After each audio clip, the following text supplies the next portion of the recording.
Olá, eu sou o Michel Falconieri E eu, Renato Falconieri. e nós somos o Casal Cristão. Olá, meus irmãos, a graça e a paz do nosso Senhor Jesus Cristo. Sejam muito bem-vindos a mais um vídeo aqui do nosso canal O Casal Cristão e a série sobre o verdadeiro Natal. Estamos finalizando já essa série, finaliza agora quinta-feira no dia 24. Hoje nós estamos lendo Lucas capítulo 21. E antes de começar com o resumo desse capítulo, gostaria de convidar você a se inscrever no nosso canal, comentar o vídeo abaixo e também se inscrever para dar uma força no nosso canal, tá bem? Se você puder, antes de começarmos a leitura, feche os seus olhos, curve sua fronte e vamos juntos orar. Bondoso Pai que estás nos céus, nos ilumina para que recebamos, Pai, essa Tua palavra com todo o amor e com toda a sabedoria que ela exige, Pai, para que possamos estudá-la, para que possamos guardá-la no nosso coração e que possamos, Pai, através da Tua palavra, representar e refletir o caráter de nosso Senhor Jesus Cristo. É o que te pedimos e te agradecemos, em nome de Jesus. Amém. Amados, o capítulo 21, ele começa com um texto muito importante, que é a oferta da viúva pobre, do verso 1 ao verso 4, e eu gostaria de ler para vocês porque ele é extremamente interessante. Então vamos lá. Estando Jesus a observar, viu os ricos lançarem suas ofertas no gasofilácio. Viu também certa viúva pobre lançar ali 2 pequenas moedas, e disse: verdadeiramente vos digo que esta viúva pobre deu mais do que todos, porque todos estes deram como oferta daquilo que lhes sobrava. Esta, porém, da sua pobreza, deu tudo o que possuía, todo o seu sustento. Amém? Irmãos, como me admiro da fé, das provisões de Deus que essa viúva pobre teve. Essa fé imensa que ela teve, essa segurança em saber que Deus poderia provê-la em toda e qualquer situação. As outras pessoas que estavam ali, como bem disse Jesus, depositava dali todo o que lhe sobrava da renda. Mas aquela viúva pobre, ela deu apenas 2 moedas, que no caso eram todo o seu sustento, porque o sustento dela era Deus e ela tinha certeza da provisão de Deus. E isso é muito importante, irmãos. Por isso eu tenho um apego muito especial com essa passagem e gostaria que vocês também refletissem nela no dia de hoje, que a gente deve depender somente de Deus, tá? Creia que Ele dará todas as provisões que você precisa, tá?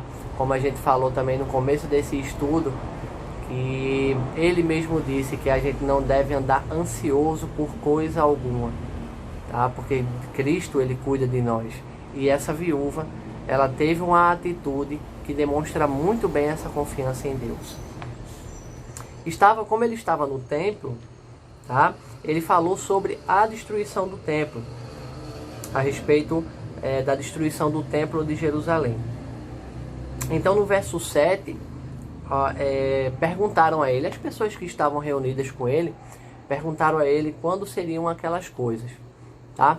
E aí eu gostaria de chamar você para um ponto importante, porque Jesus, ele tem uma ideia, ele tem uma questão de ensino, um método de ensino, onde ele destaca na profecia, ele faz uma mescla de um futuro não tão distante, de um futuro com um futuro um pouco mais distante, tá?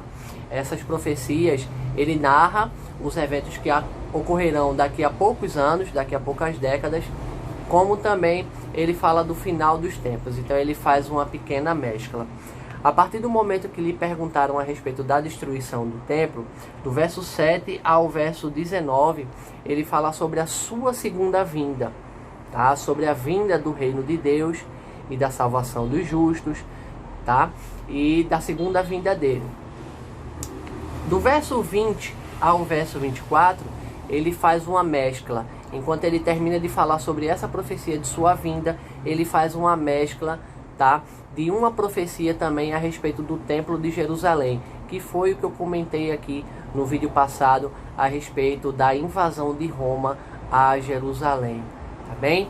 Então eu vou ler para vocês aqui do verso 20 ao 24 para que vocês tenham essa atenção. Quando, porém, virdes Jerusalém sitiada de exércitos, sabei que está próximo à sua devastação. Então, os que estiverem na Judéia, fujam para os montes. Os que se encontrarem dentro da cidade, retirem-se. E os que estiverem nos campos, não entrem nela. Porque estes dias são de vingança, para se cumprir tudo o que está escrito. Ai das que estiverem grávidas e das que amamentarem naqueles dias, porque haverá grande aflição na terra e ira contra este povo. Cairão a fio de espada e serão levados cativos para todas as nações. E até que os tempos dos gentios se completem, Jerusalém será pisada por eles. Amém? Então foi o que eu falei aqui nos vídeos passados a respeito da invasão de Roma a Jerusalém, tá? Que eles demoraram alguns dias para transpor os 3 muros que cercavam Jerusalém.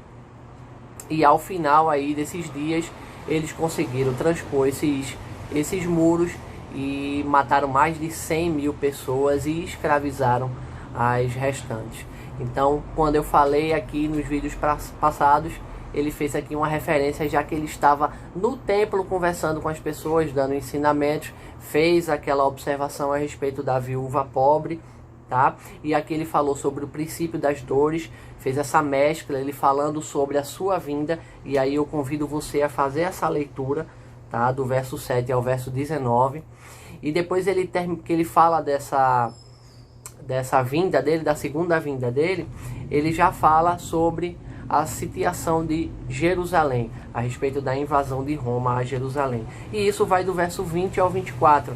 Então ele volta a fazer essa mescla, porque ele já fala da vinda do reino de Deus novamente e da sua segunda vinda. Quando ele fala aqui do verso 25 ao 28, que diz o seguinte: haverá sinais no sol, na lua e nas estrelas. Sobre a terra, angústia entre as nações em perplexidade por causa do bramido do mar e das ondas. Haverá homens que desmaiarão de terror e pela expectativa das coisas que sobrevirão ao mundo, pois os poderes dos céus serão abalados. Então se verá o Filho do Homem vindo numa nuvem, com poder e grande glória. Ora, ao começarem estas coisas a suceder, exultai e erguei a vossa cabeça, porque a vossa redenção se aproxima. Amém? Então ele está falando de repente da sitiação de Jerusalém, sobre Jerusalém ser sitiada.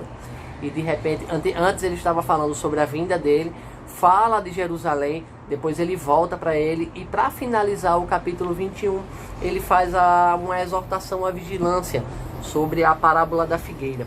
E eu vou ler apenas o comecinho para vocês, porque ela vai aí do verso 29 ao 38, tá? Do verso 29 ao 36. E aí ela diz o seguinte: ainda lhe propôs uma parábola dizendo: vede a figueira e todas as árvores, quando começam a brotar, vendo, sabeis por vós mesmos que o verão está próximo. Assim também quando virdes acontecerem estas coisas, sabei que está próximo o reino de Deus. Amém? Ele fez essa mescla porque a profecia ela sempre dá sinais de que vai acontecer, tá? Quando o profeta ele fala, ele dá sinais de que aquilo vai acontecer. Então, em todas as profecias, os sinais se cumprem pela vontade de Deus. Então, sejam as profecias mais próximas como as profecias da volta de Cristo, elas irão se cumprir e todas elas têm um tempo pré-determinado. Ok? Então, ele fala aqui sobre a exortação da vigilância. Ele voltou aqui a falar sobre a sua segunda vinda. Falamos em vídeos anteriores aqui a respeito dele até fazer essa exortação à vigilância, quando ele bem fala: quando vocês veem o sol, o tempo vermelho, o céu vermelho, o céu rubro, então vocês veem que vai chover, ou que está próximo o tempo da seca, o tempo do verão. Então ele fala aí mais uma vez sobre o sinal da vinda do homem, da vinda do Filho do Homem, da vinda de Jesus, tá? E aí, para finalizar, eu quero ler para vocês aqui o verso 37 e 38, que diz o seguinte: Jesus ensinava todos os dias no templo, mas à noite saindo ia pousar no monte chamado das Oliveiras. Ou seja, ele tinha, como falamos aqui em outros vídeos, ele tinha essa questão dele guardar, de ter um tempo para a comunhão dele com o Pai através do Espírito Santo. Ele estava sempre em oração, ele sempre tinha aquele tempo em que ele se recolhia ao Monte das Oliveiras e ficava orando por horas a fio, lá de joelhos, clamando, conversando com o Pai. E eu chamo você, eu convido você hoje para você ter esse relacionamento íntimo com Deus, Do mesmo jeito que Jesus, sendo Deus, ele tinha esse relacionamento com o Pai, ele era cheio do Espírito Santo. Eu convido você hoje a ter esse relacionamento com o Pai, tá bom? Através da oração, através da leitura bíblica, esteja sempre em comunhão com o Pai. Para finalizar, no verso 38 diz: e todo o povo madrugava para ir ter com ele no templo, a fim de ouvi-lo. Amém? Quem não gostaria de ouvir naquela época os sermões de Jesus? Quem hoje não gostaria de ouvi-lo pregando numa praça, pregando num templo, a respeito da vinda dele? Seria maravilhoso. Então eu finalizo aqui com esse verso 38, em que diz que todo o povo buscava as orientações de Jesus quando ele acordava e tinha aquele momento com o Pai. Então ele ia para o povo para dar os ensinos, para falar as palavras maravilhosas sobre o seu amor inefável, sobre aquelas parábolas belíssimas e as curas e os milagres. E todas as pessoas, elas ficavam admiradas com Jesus. Tá bom, amados? Espero que vocês tenham gostado desse vídeo, tá? Se inscreve no nosso canal, compartilha aí com seus amigos, com os teus grupos de WhatsApp, compartilha aí nas tuas mídias sociais, espalhe a palavra de Deus, que é extremamente importante, e deixa o seu comentário aqui abaixo sobre o que você achou aí do nosso resumo aí do capítulo 21 de Lucas. Estamos aí chegando no final desse estudo sobre o verdadeiro Natal. E aí eu espero que vocês estejam lendo todos os dias, a partir do dia 1º de dezembro até o dia 24 aí. Todos esses dias você leiam cada dia um capítulo de Lucas, para que vocês entendam no dia 25 o verdadeiro sentido do Natal. Amém, amados? Que Deus te abençoe, te guarde e te ilumine. E nos vemos no próximo vídeo, se Deus assim o permitir. Fiquem todos com Deus. Tchau, tchau.